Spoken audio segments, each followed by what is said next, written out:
This ends now. Blau bar, Delilah Thornfield storms into my garage party. Phone already dialing 911. I'm shutting down this illegal operation. I watch our HOA dictator destroy what should be a perfect just minutes ago. 20 vintage cars gleamed under string lights while neighbors laughed over dumb with me. You're impossible. Classic rock drifted from my speakers as kids chased fireflies. You think you can just walk away from this? Their parents dropping 20s into my military scholarship fund. Now dead. Silence.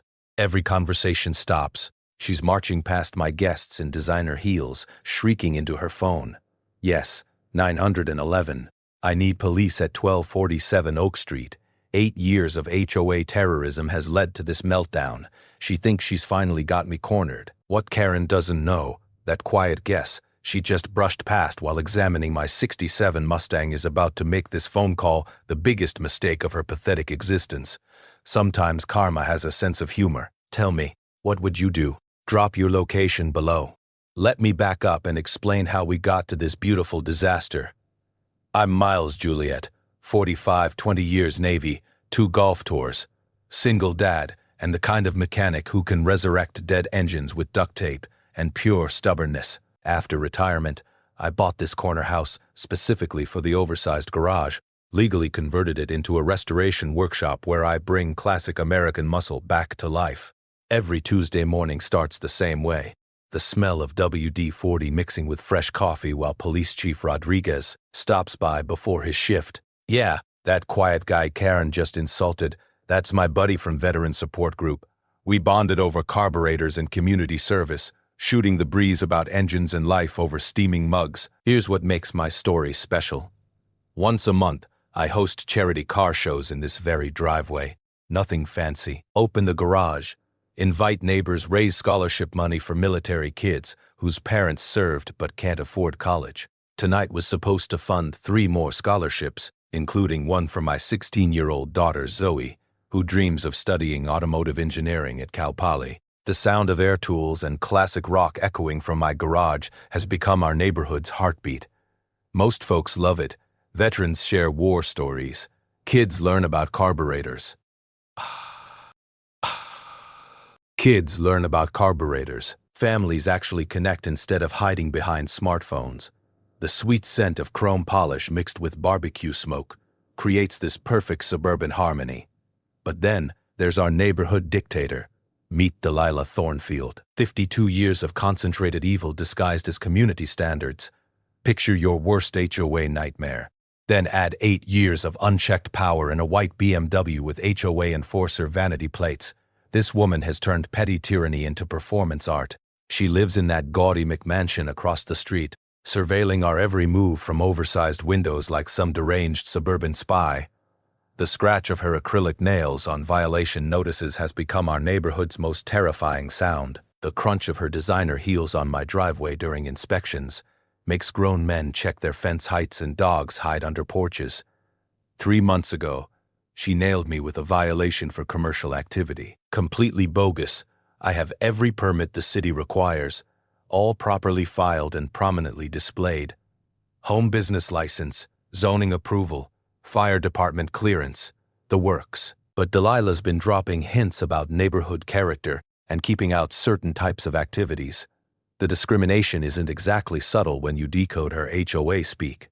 She's escalated systematically surprise safety inspections, demands for additional permits that don't exist, complaints to city council about excessive noise during legal daylight hours.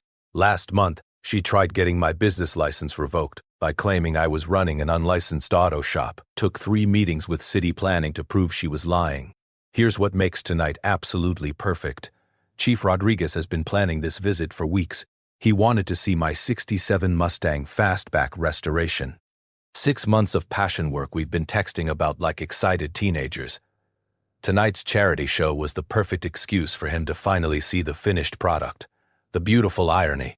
While Karen's been photographing his unmarked Crown Vic every Tuesday morning, filing complaints about suspicious vehicles, she never bothered running the plates, never realized her dangerous element is the guy who signs every cop's paycheck in our jurisdiction. Tonight, Chief arrived early, wearing jeans and work boots, Just another car enthusiast blending with the crowd. He's been quietly admiring my Mustang's headers while neighbors drop donations in the scholarship jar. Completely incognito. 20 classic cars, perfect weather, kids laughing, community coming together for a great cause, until our HOA terrorist decided to launch her final assault on the wrong veterans' charity. Sometimes the universe has a twisted sense of justice. And tonight, Delilah Thornfield is about to learn that lesson the hard way. Karen's first real attack came 2 weeks after my last charity show, and she hit me with the bureaucratic equivalent of shock and awe. Picture this. I'm in my garage at 7 a.m., coffee steaming in the crisp morning air when my doorbell starts ringing like someone's reporting a house fire. Standing on my porch is some nervous city planning clerk, clutching a manila folder thick enough to stop a bullet. "Mr. Juliet, I need to inform you that we've received multiple complaints about potential zoning violations at this address. We're required to conduct an emergency review of all your permits. Multiple complaints from one person filed on the same day, all written in that distinctive chicken scratch I'd learned to recognize from monthly HOA violation notices." Karen had carpet-bombed every department in City Hall, building and safety, fire marshal, business licensing, code enforcement, even the environmental health department. 47 separate complaints claiming everything from unlicensed commercial activity to hazardous waste storage. She demanded an emergency review of my permits like I was running a cartel instead of helping military kids pay for college. The smell of fresh paperwork and bureaucratic desperation filled my garage as 3 different inspectors combed through my workspace looking for violations that didn't exist. But here's where Karen made her first catastrophic mistake. She got sloppy with her harassment pattern. The city planning officer, a genuinely decent guy named Steve Morrison, pulled me aside after finding everything perfectly code compliant. "Look, Marcus, I probably shouldn't tell you this, but we've seen this exact pattern before.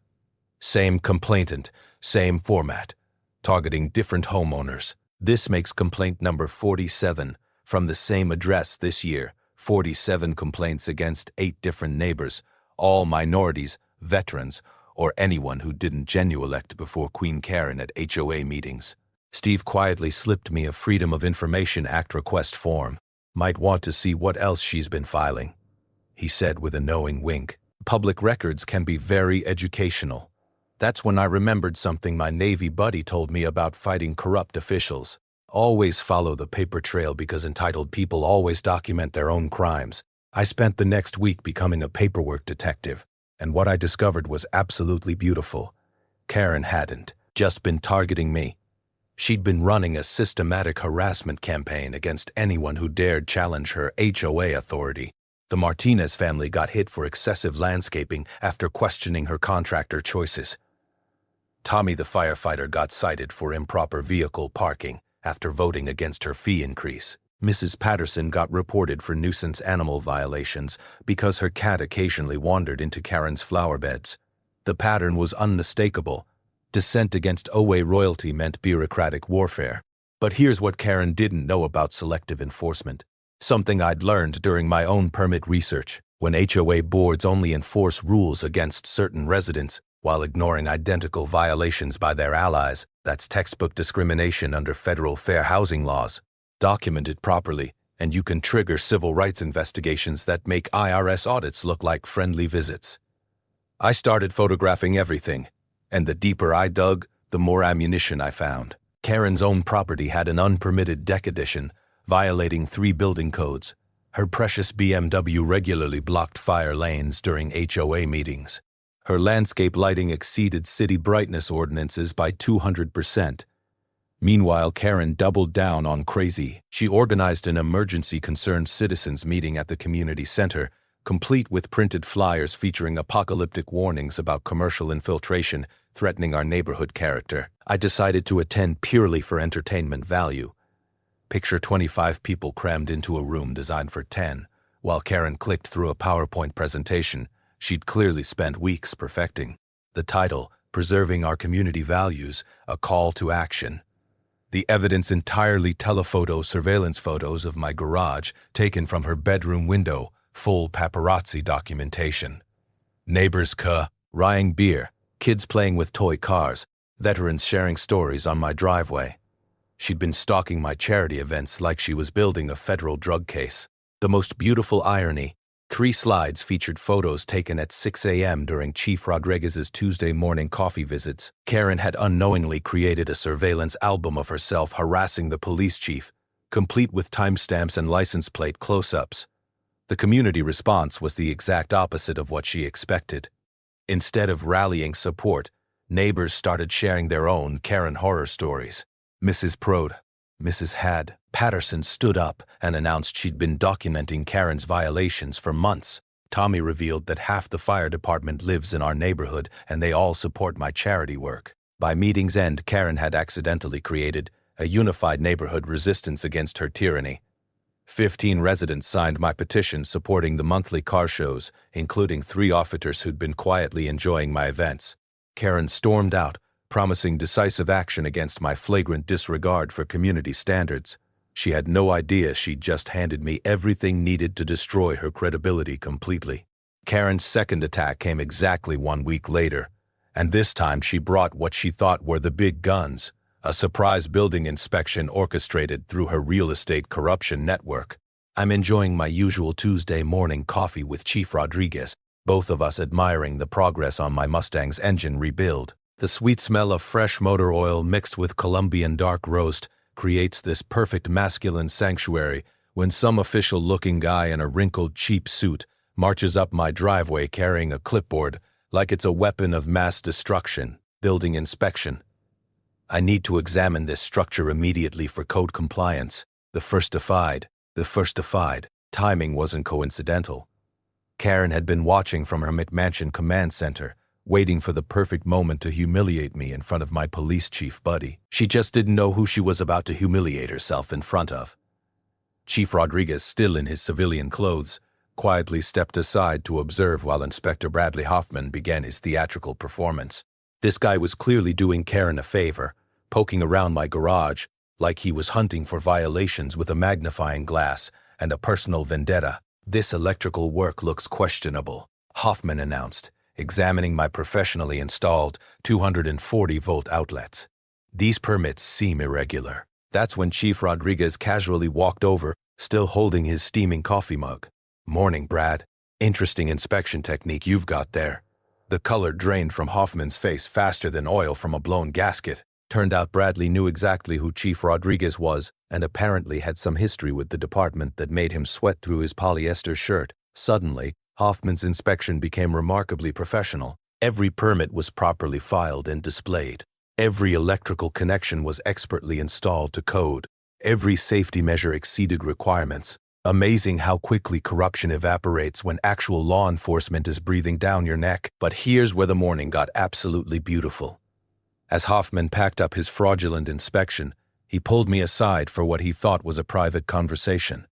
The desperate scratch of his pen on forms filled the awkward silence as he whispered, "Look, Mr. Juliet, I should probably tell you something.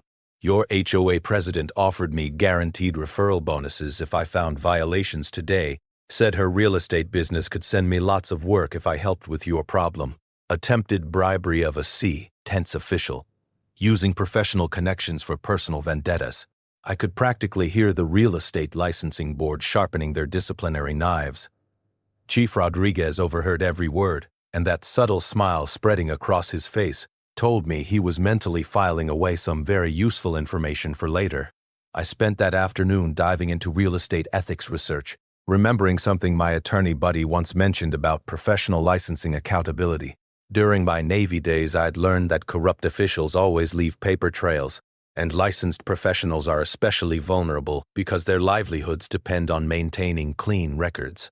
Real estate agents face automatic license review when they leverage business relationships for personal disputes. When agents use their professional connections to harass neighbors, that's immediate grounds for disciplinary action and potential permanent license suspension. These violations stick to your record forever, making future employment in real estate virtually impossible. I filed my ethics complaint that evening, complete with Hoffman's written statement about Karen's attempted bribery, professional misconduct, abuse of position, attempted corruption of city officials. Karen had managed to violate 6 different ethics rules in one spectacular morning, but our neighborhood dictator wasn't finished excavating her own professional grave. 3 days later, Karen called an emergency HOA board meeting to propose new bylaws that would retroactively ban automotive businesses from residential properties. She'd apparently spent the weekend researching legal loopholes, convinced she could rewrite the rules and force me out permanently. The meeting was pure amateur theater. Karen had prepared a presentation featuring dramatic charts about property value impacts and community character degradation. He'd even hired a local attorney to explain how the new bylaws would be legally bulletproof and immediately enforceable. What she didn't research, basic HOA governance requirements. I showed up armed with my own legal homework and a folder full of documentation about her selective enforcement patterns.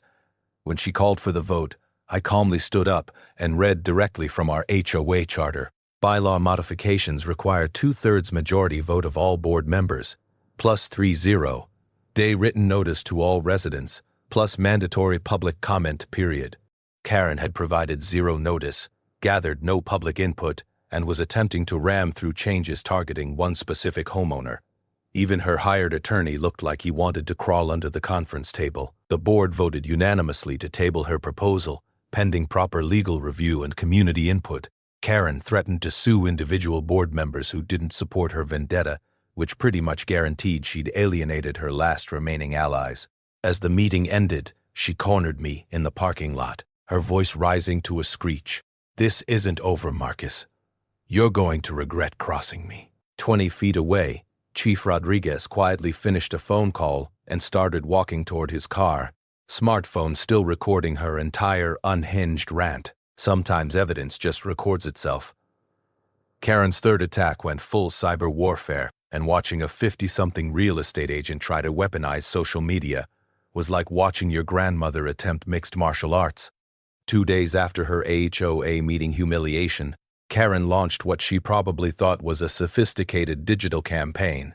She created a Facebook group called Concerned Citizens of Willowbrook and began flooding it with manufactured outrage that would make propaganda ministers proud. Her opening salvo: a doctored photo of my garage taken with some kind of file lens that made my modest workshop look like a Boeing assembly plant. The caption read, "Illegal commercial operation threatens our peaceful neighborhood. When will city officials stop this automotive madness?" The acrid smell of desperation practically wafted through my computer screen as Karen posted fabricated safety complaints, anonymous neighbor testimonials obviously written by the same unhinged person, and increasingly deranged rants about property values collapsing due to my automotive empire of destruction. Within hours, she was creating multiple fake accounts to boost her own posts, commenting on her own content to simulate grassroots outrage. It was simultaneously pathetic and terrifying to watch someone's grip on reality completely slip. But here's where Karen made her most catastrophic digital miscalculation. She forgot that my 16-year-old daughter, Zoe, belongs to the generation that practically invented online warfare. While Karen was busy manufacturing fake crisis content, Zoe had been quietly building a federal case. My kid had been screenshotting every post, saving every comment, documenting timestamps and IP addresses with the methodical precision of a digital forensics expert. She'd created a harassment evidence portfolio that would make FBI cybercrime investigators weep with professional admiration. "Dad," Zoe said, showing me her laptop screen filled with organized screenshots. "This psycho just committed about 6 different types of cyberbullying that violate federal interstate harassment laws." During my Navy cybersecurity training, we'd learned how online harassment campaigns backfire when targets understand digital evidence preservation. False statements causing financial harm aren't just against platform community standards. They create liability for defamation, business interference, and in some cases, federal cybercrime violations. I created a countergroup called Real Willowbrook Community and began sharing actual scholarship recipient success stories, photos from our charity events, and testimonials from military families who'd benefited from our fundraising.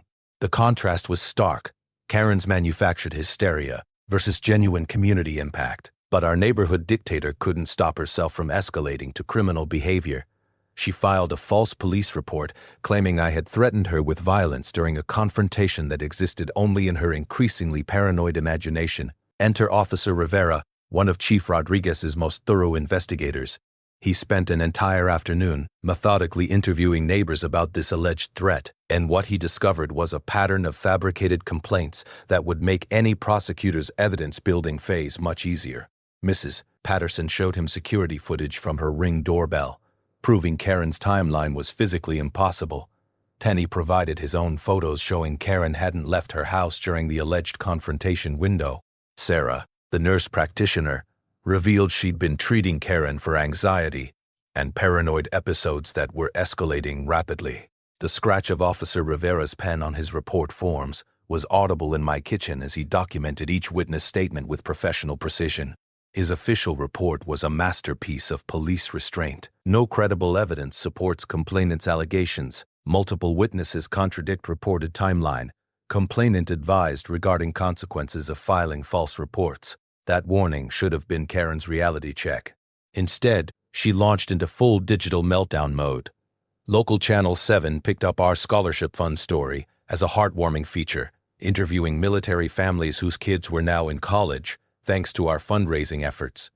Beautiful, positive coverage, showcasing genuine community spirit. Karen's response to good publicity. She called 911, claiming my illegal activities were creating a public disturbance during the live television interview. The timing was absolutely perfect. News cameras captured patrol officers arriving to investigate a noise complaint about a quiet interview happening in my driveway at 2 p.m. on a Tuesday. The sound of confused radio chatter mixed with reporters' questions as officers tried to explain. They'd been called about excessive noise from a conversation happening at normal speaking volume. The footage made Karen look completely detached from reality, and the news story pivoted from local veteran helps military families to HOA president calls police on charity interview. That evening's coffee chat with Chief Rodriguez carried a different tone. The clink of ceramic mugs on my workbench sounded unusually serious as he spoke carefully.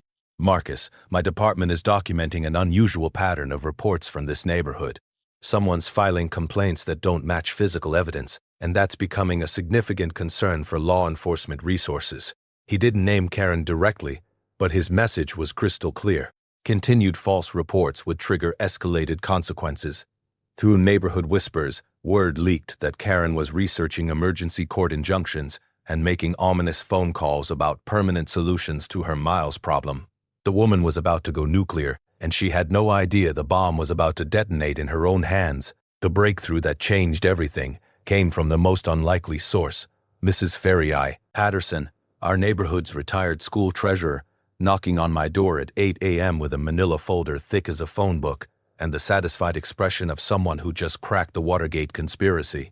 "Marcus, dear, I think you need to see something," she said, settling into my kitchen chair with deliberate precision, the rustle of papers mixed with the morning coffee aroma, as she spread documents across my table like a forensic accountant preparing for trial. "I've been reviewing our HOA financial records, and Karen's been stealing from all of us. Mrs. Karen's been stealing from all of us." Mrs. Patterson had spent 30 years managing school district budgets with military precision, which meant she could detect financial fraud like a shark sensing blood and water.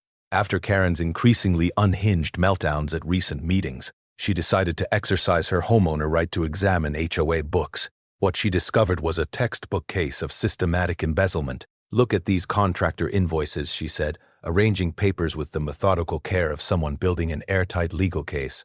"Every major repair project for 3 years shows identical patterns.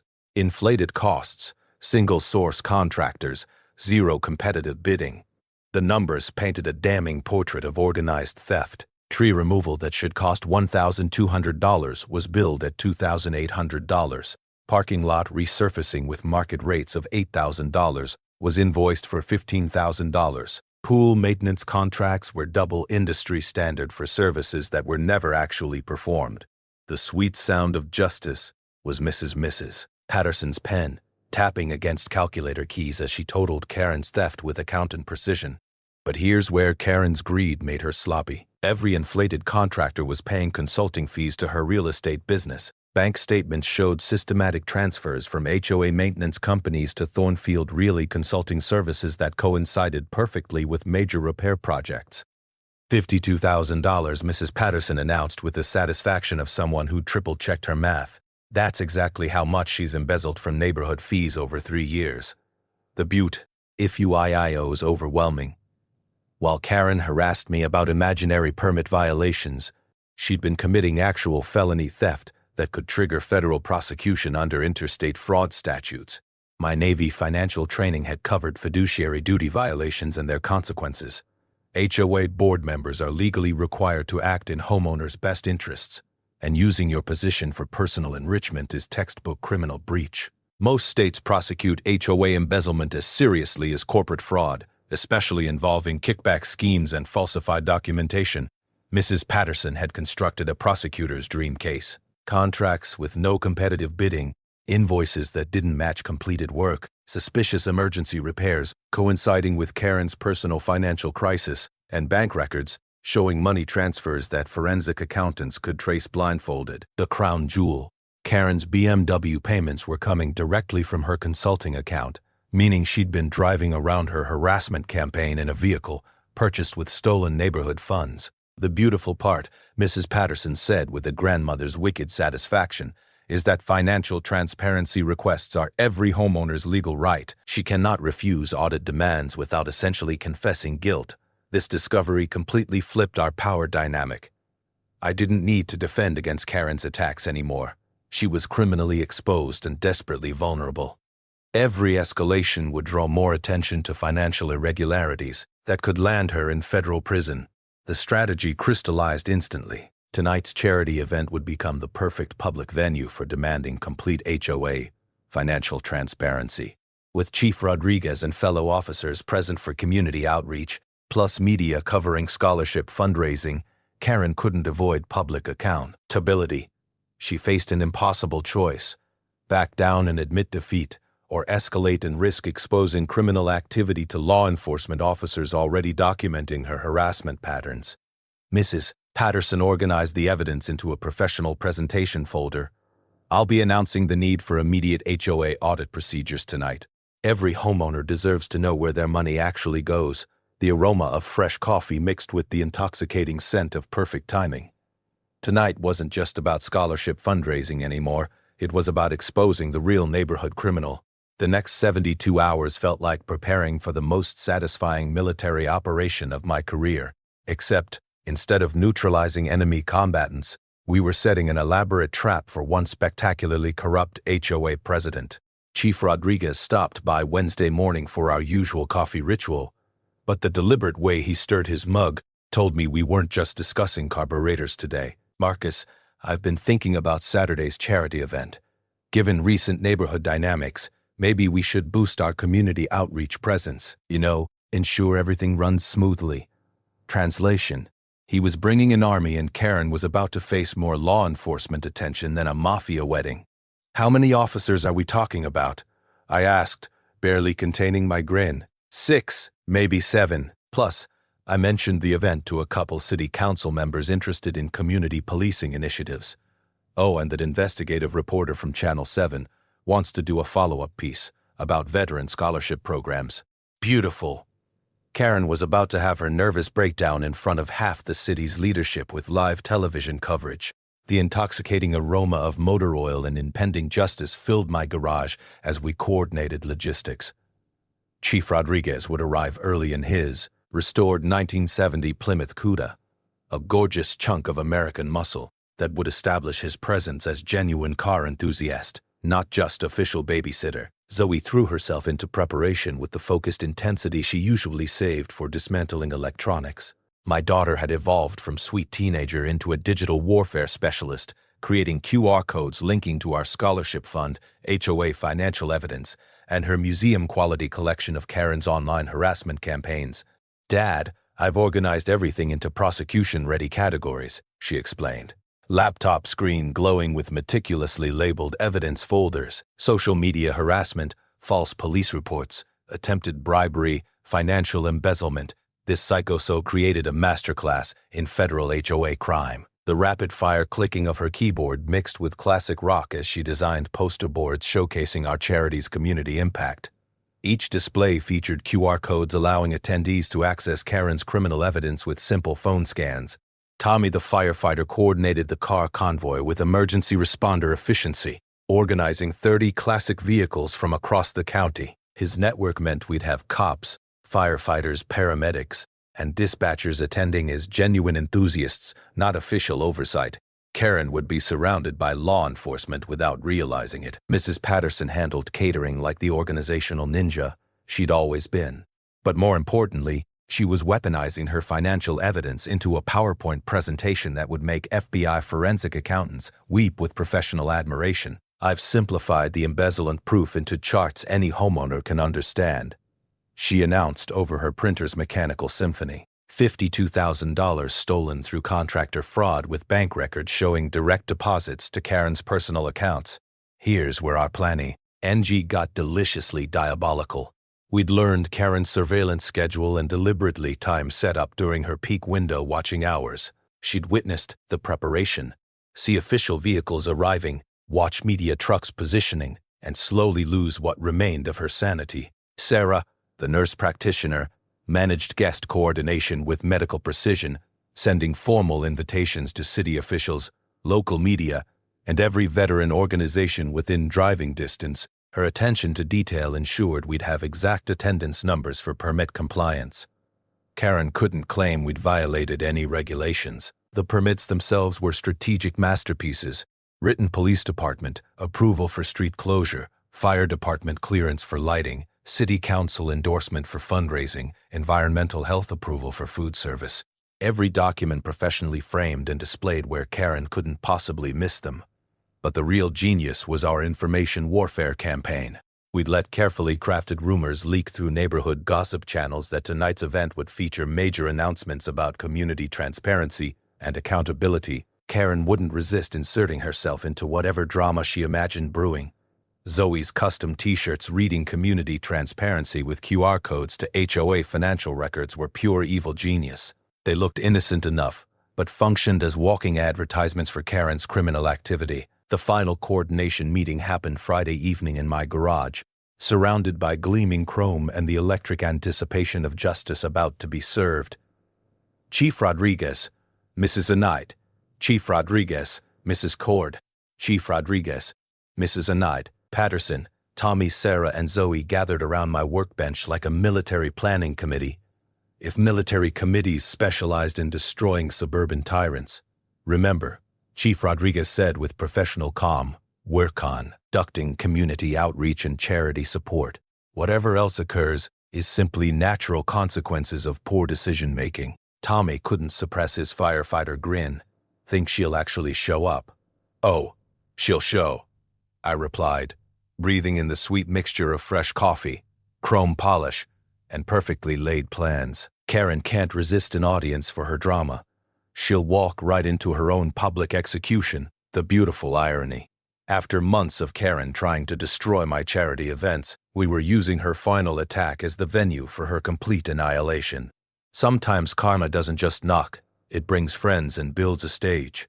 Friday night at 2:47 a.m., my security system erupted like a digital alarm clock from hell, and motion-activated cameras captured Karen Thornfield skulking around my garage, dressed like a suburban ninja, black yoga pants, tactical flashlight, and a Home Depot toolbox that probably costs more than most people's car payments. I watched from my bedroom window as our neighborhood dictator attempted electrical sabotage with all the technical competence of a toddler performing brain surgery. The soft scrape of wire cutters against metal sounded through my slightly open garage window as she fumbled with my breaker panel like she was defusing a bomb instead of trying to ruin a charity car show. The delicious irony. Karen had no clue about my military backup generator system installed after Hurricane Rita. My Navy training emphasized redundancy in mission-critical systems, and tonight's charity event definitely qualified as essential operations. Her sabotage attempt was so pathetically amateur, I almost felt second-hand embarrassment.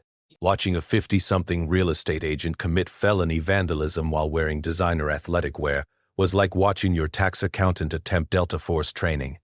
The acrid smell of her expensive perfume lingered in my garage the next morning, mixing with motor oil and the sweet scent of evidence collection as I downloaded security footage that would make prosecutors weep with joy.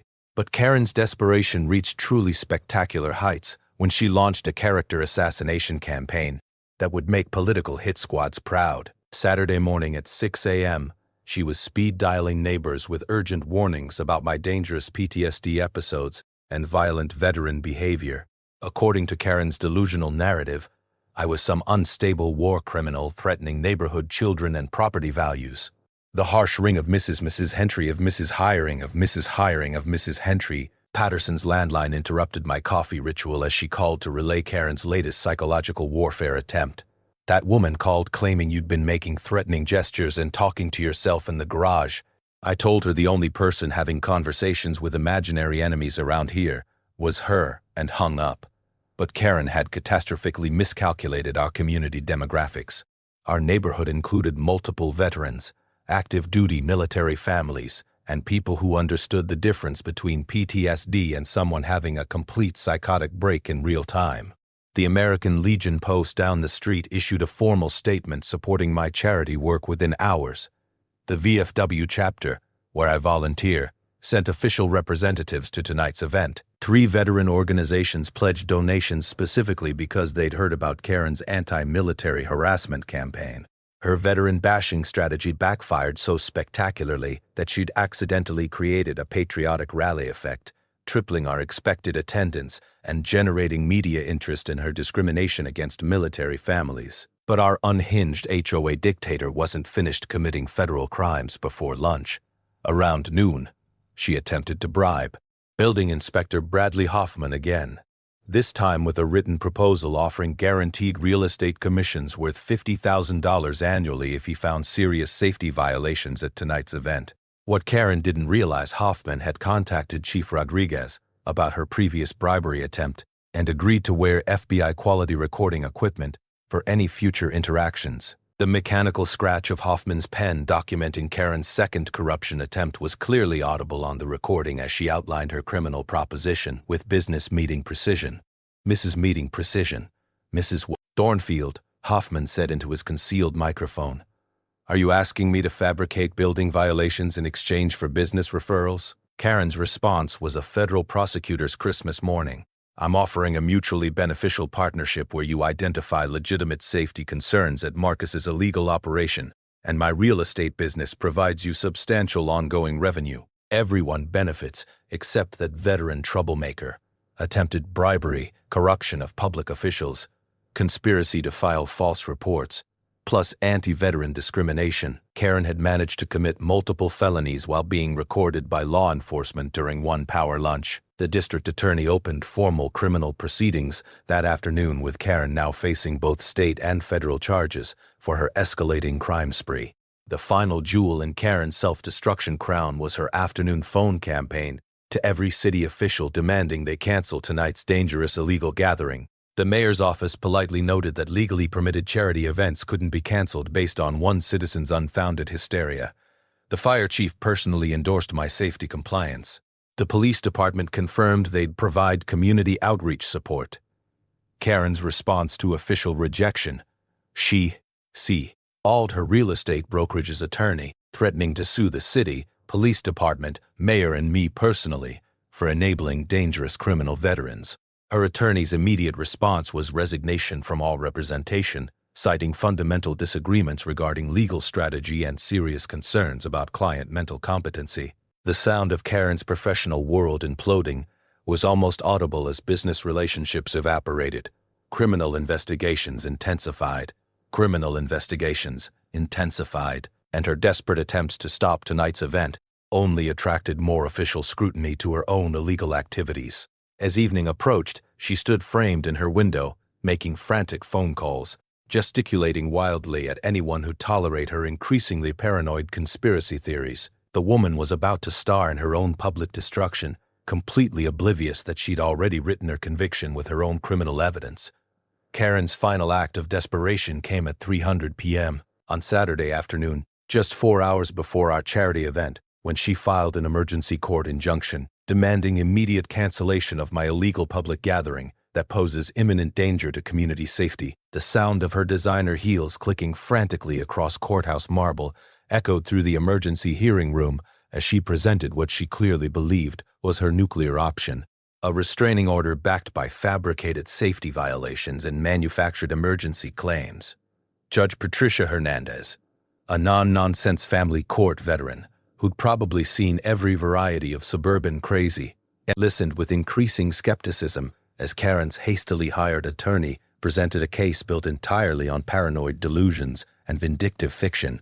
"Your Honor," Karen's lawyer began nervously, "my client has documented evidence of unsafe conditions, unpermitted activities, and threats to neighborhood welfare.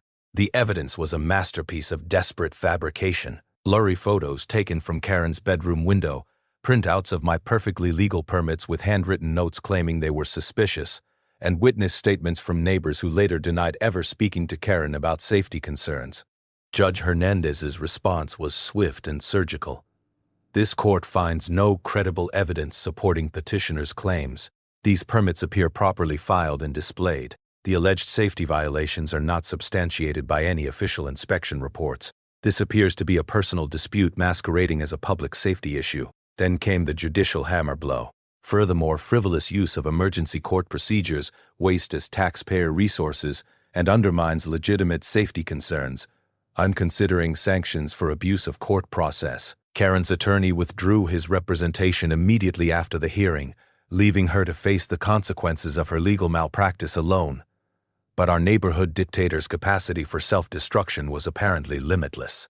Unable to accept that the legal system wouldn't enable her vendetta, Karen made the phone call that transformed her from local nuisance into federal criminal. At 4:47 p.m., she dialed 911 and reported a bomb threat at my address. "There's going to be an explosion at 1247 Oak Street," she screamed into the phone, disguising her voice with a handkerchief like she was auditioning for a 1940s gangster movie.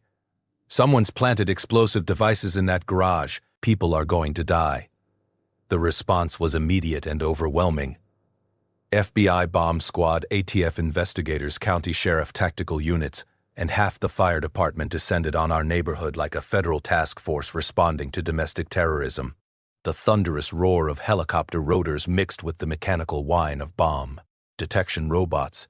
As my quiet suburban street transformed into a federal crime scene, the acrid smell of diesel exhaust from emergency vehicles filled the evening air, while neighbors evacuated their homes under police escort. For exactly 47 minutes, Karen's false terrorism report shut down 6 square blocks, grounded air traffic, and triggered a multi-agency federal response, costing taxpayers approximately $150,000. But here's where Karen's plan achieved the exact opposite of her intentions. Instead of canceling our charity event, her bomb threat turned it into a national news story. CNN picked up the story within hours. HOA president files false terror report to stop veterans' charity. Fox News ran with suburban Karen calls in fake bomb threat against military fundraiser. Social media exploded with hashtag HOA Karen hashtags and viral videos of bomb squads clearing a charity car show. The bomb squad cleared my garage in record time, finding nothing more dangerous than car wax and shop tools. The FBI Terrorism Task Force immediately traced the call back to Karen's landline, where she'd been too panicked to remember caller ID technology. Federal agents arrested Karen Thornfield at 6:23 p.m. in her own driveway, charging her with filing false terrorism reports, abuse of emergency services, and interfering with federal investigations. The mandatory minimum sentence for false terrorism reports: 5 years in federal prison, no parole eligibility. Her real estate brokerage terminated her license immediately upon learning about federal terrorism charges. Her HOA board position became legally void the moment she was arrested for felony crimes against the community she claimed to protect. But the most beautiful irony, her terrorism report had attracted so much national attention that corporate sponsors were calling to support our charity. Military organizations across the count pledged donations.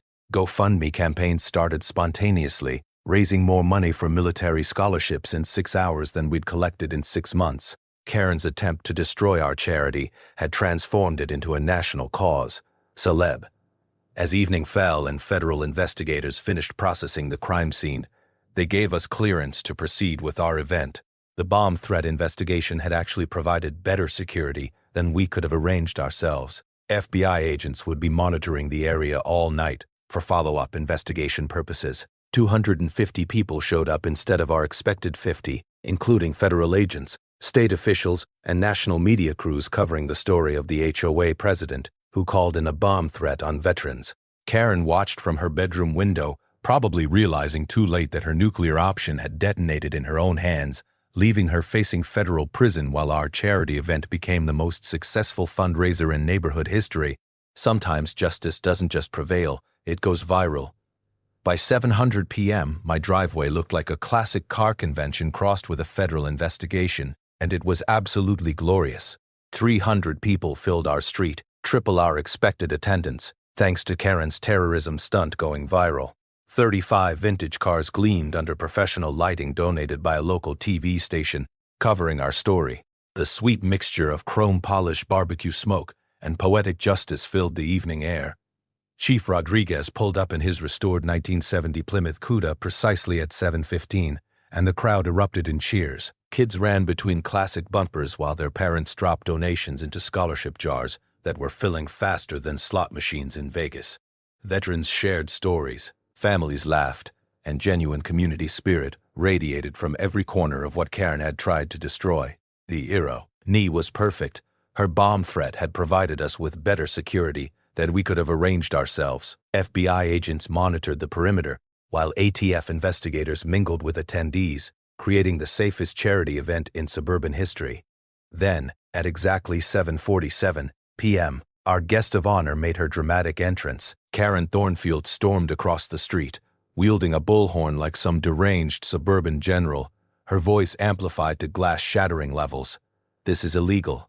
Shut it down. Shut it down right now."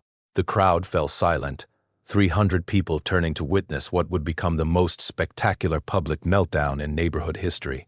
She marched through our charity event in designer heels and yoga pants, shrieking into her bullhorn. I called the police. "Where are the police? This is an illegal gathering." That's when Chief Rodriguez calmly removed his vintage car show t-shirt, revealing his official police department uniform underneath. The look on Karen's face when she realized she was screaming at the police chief himself was worth every month of harassment she'd put us through. Her bullhorn slipped from trembling fingers, clattering on asphalt like a dropped microphone. "Ma'am," Chief Rodriguez said with professional calm, "I am the police, and this is a legally permitted charity event supporting military families." Karen's brain visibly short-circuited as she tried to process the reality that her months-long harassment campaign had been targeting the police chief's best friend. "You can't be here. I called you people. This is illegal. I have rights." But the evening's caprice came when Mrs. Patterson took the microphone at our donation table. "Ladies and gentlemen," she announced with grandmother sweetness, "before we continue our wonderful charity event, I'd like to share some important information about HOA, financial transparency." The crowd gathered closer as Mrs. Patterson unveiled her poster boards, displaying Karen's embezzlement evidence with PowerPoint precision. Our HOA president has systematically stolen $52,000 from neighborhood fees over 3 years through contractor fraud and kickback schemes. Every inflated invoice, every fake emergency repair, every mysterious consulting fee, it's all documented here with bank records showing direct deposits to her personal accounts. Karen's denial was immediate and hysterical. "Lies, accounting errors, that's all lies." But Mrs. Patterson wasn't finished. The beautiful irony is that Karen's been driving around harassing neighbors in a BMD purchased with embezzled HOA funds. She's literally been committing crimes in a vehicle bought with stolen money.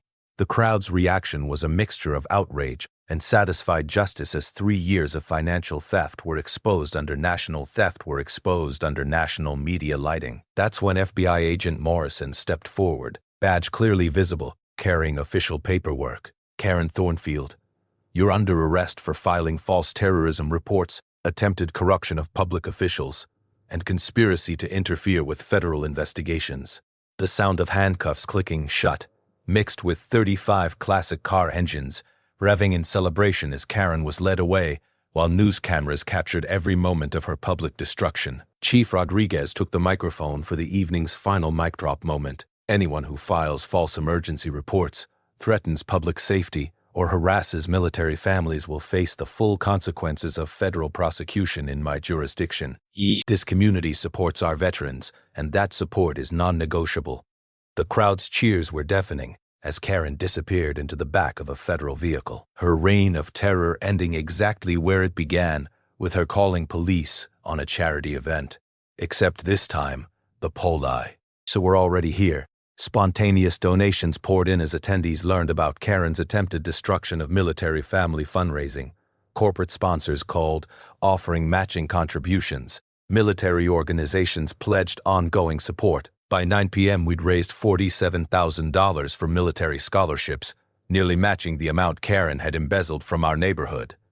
The HOA board voted unanimously that evening to remove Karen from all positions and issued a formal public apology for her harassment campaign against veterans. Justice wasn't just served, it was catered, documented, and broadcast nationally, with classic car sound effects. 3 months later, our neighborhood had transformed into something none of us could have imagined. When Karen's reign of terror finally ended in federal handcuffs, the immediate aftermath was swift and satisfying. Karen's real estate license was permanently revoked after the Ethics Board review documented systematic abuse of professional relationships for personal vendettas. Her federal trial for terrorism charges resulted in a 3-year sentence plus $75,000 in restitution to cover emergency response costs. The embezzlement conviction added another 18 months and full repayment of stolen HOA funds. But the real victory wasn't Karen's destruction. It was what we built from the ashes of her tyranny.